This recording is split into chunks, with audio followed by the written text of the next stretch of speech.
Excellencies, distinguished delegates, ladies and gentlemen, I am honored for this opportunity to address the 10th Annual Seoul Defence Dialogue.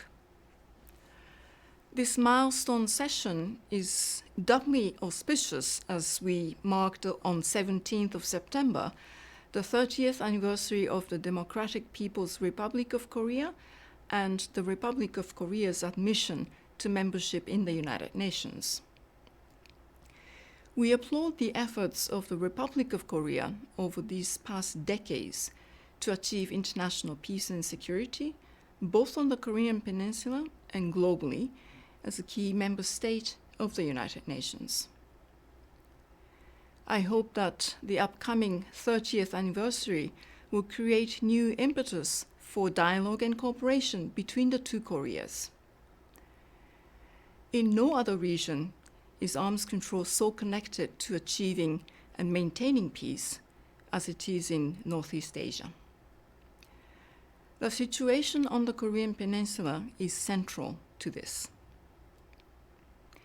It serves as a point of convergence between broader regional and global trends related to arms, strategic competition, and emerging technologies. These entanglements underscore the central importance of denuclearization and permanent peace on the Korean Peninsula as an indispensable prerequisite for realizing peace, security, and mutual confidence for the region and beyond. For the past 3 decades, the ROK and other concerned states have pursued diplomatic efforts towards these ends. Despite several breakthrough agreements over the years, the overall trajectory of this situation remains deeply regrettable.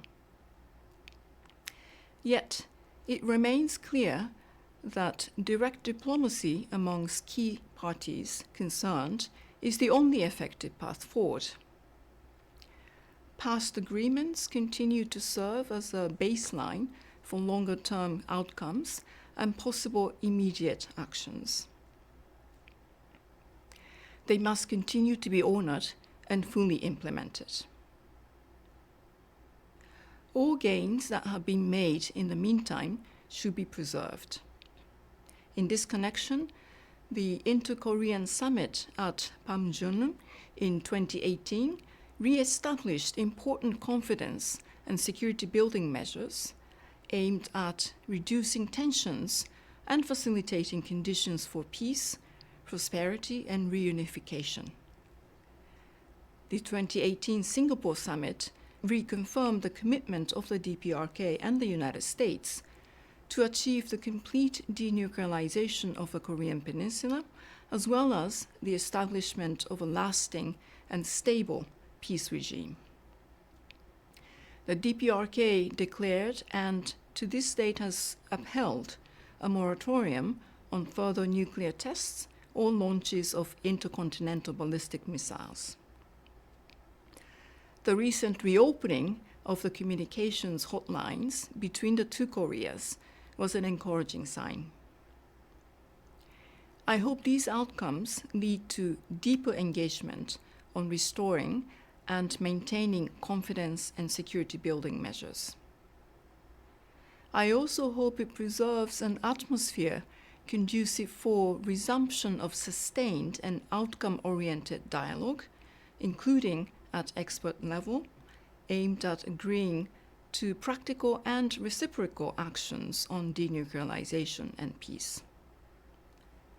Secretary General Antonio Guterres has reconfirmed the readiness of the United Nations system to support all diplomatic efforts towards achieving sustainable peace and complete and verifiable denuclearization of the Korean Peninsula. While the primary responsibility for achieving these objectives rests with the key parties concerned, the United Nations system and the broader international community can engage and play a supportive role in a number of areas.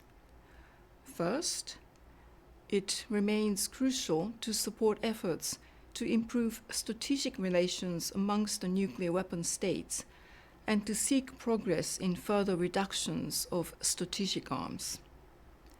At the same time, we need to make progress towards re-establishing and internationalizing limits on long-range missiles, including by first developing a common lexicon.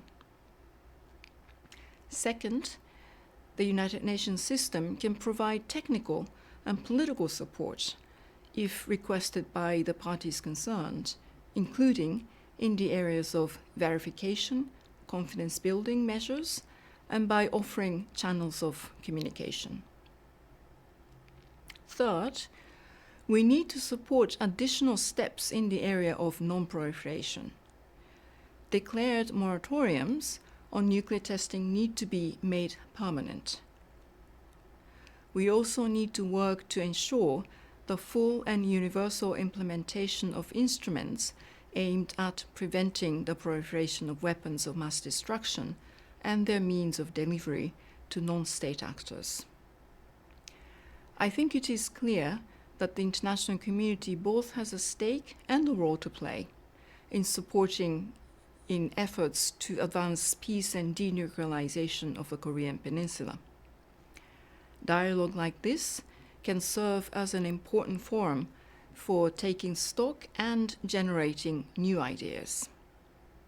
I therefore look forward to the outcome of this session, and I wish you success in the rest of your deliberations.